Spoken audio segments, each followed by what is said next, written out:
The Federal Reserve cutting interest rates for the second consecutive meeting yesterday, cutting by 25 basis points. Fed Chief Jay Powell says officials are confident with a, quote, appropriate recalibration of the central bank's policy stance. But the chairman also said that the bank would not rule out a rate hike next year, while noting that any legislative policies put in place could have a major effect on the economy. Watch this. We don't guess, we don't speculate, and we don't assume. Now, just in principle, it's possible that any administration's policies or policies put in place by Congress could have economic effects. The U.S. federal government's fiscal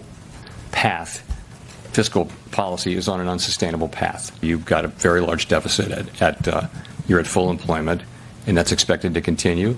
So it's important that that to be dealt with. It is ultimately a threat to the economy. Now, I can say that. I don't have oversight. We don't have oversight over fiscal policy.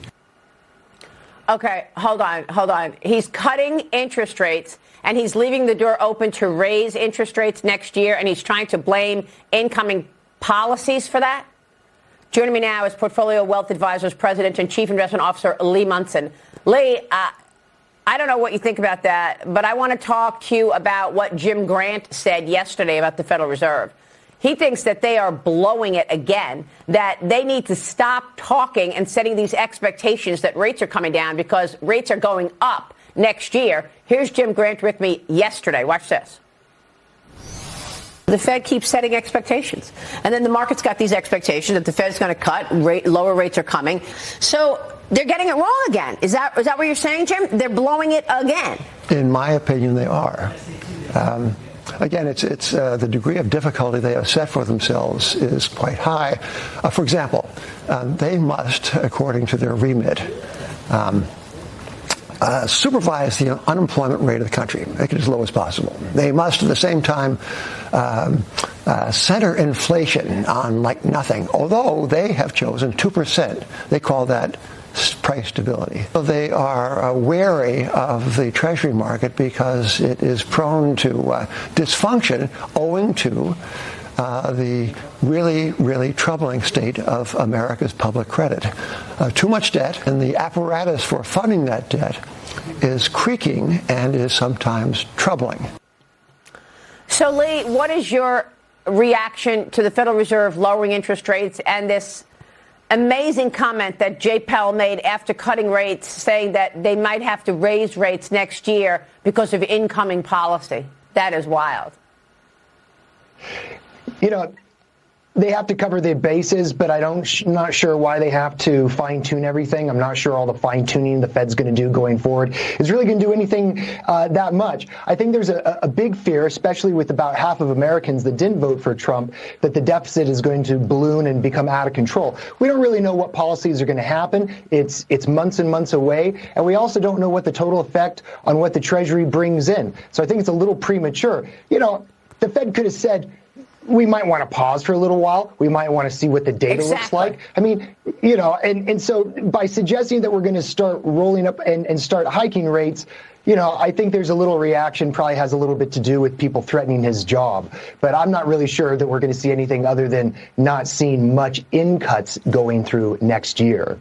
Yeah. And speaking just to what you just said, Powell told reporters that he would not step down as chairman, even if President-elect Trump asked for his resignation. Watch this. Do you believe the president has the power to fire or demote you, and has the Fed determined the legality of a president demoting at will any of the other governors with leadership positions? Not permitted under the law.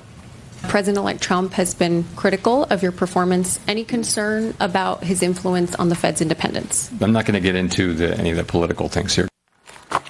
Powell's term ends in May of 2026. President-elect Trump told me he would not reappoint him, Lee. That doesn't mean he's going to ask to fire him or ask him to step down. That's not likely, but he's not going to reappoint him in 2026. Your reaction? Well, I think that's fine. I mean, I think that every president, when they get to appoint the person, they get to do that. And not every administration wants to keep the same person. Obviously, Trump has made it very clear that he would like looser policy. He would like rates come lower. So I think that in 2026, we're probably going to see a more dovish selection in that process. I'm not really concerned about this idea that Trump's going to sort of take over the Fed, or that we're going to wake up one day and we're going to think that this is the country of Turkey where the president controls central banking. Right. And I think, remember, that people have that fear. Trump says a lot of stuff. And so I understand why investors can let that kind of run away and say, well, maybe he's just going to take over the Fed and run it himself. I know that we all wish, everybody here wishes we could run the Fed. Everybody watching thinks that we could maybe armchair quarterback this a little better. But there's still this rule of law. We still have to have Fed independence. Listen, even I've said, why don't we just fire the Fed? And, everybody on Wall Street says that a lot. I don't think that's going to really happen. That's just a lot of noise, Lee. We are not expecting, certainly on this program, I am not expecting President Trump to have any specific pressure on the Fed. He's going to say whatever he wants. And by the way, I mean, when Fed governors are trying to assess the economic backdrop, they talk to a lot of people. Why shouldn't a president weigh in? So what? I mean, he's going to weigh in. It doesn't mean that he's going to make a move to try to pressure or change what Jay Powell's doing. I totally agree with you. But the bottom line is the Fed cut rates again yesterday. They left the door open to completely change the trajectory next year and raise interest rates. So we've got a big week of economic data next week. We've got the October CPI on Wednesday. That's going to be so closely followed because inflation is still a problem. We've got the October PPI on Thursday, retail sales on Friday, Lee. So give us your assessment post another Fed cut, what you want to do in stocks and how you see the macro story. Let's get back to basics.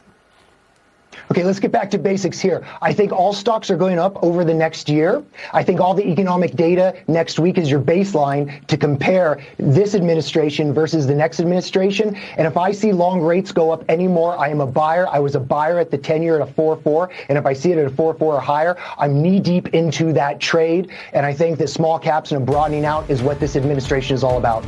I like it. And do you think that we are going to see stocks move higher?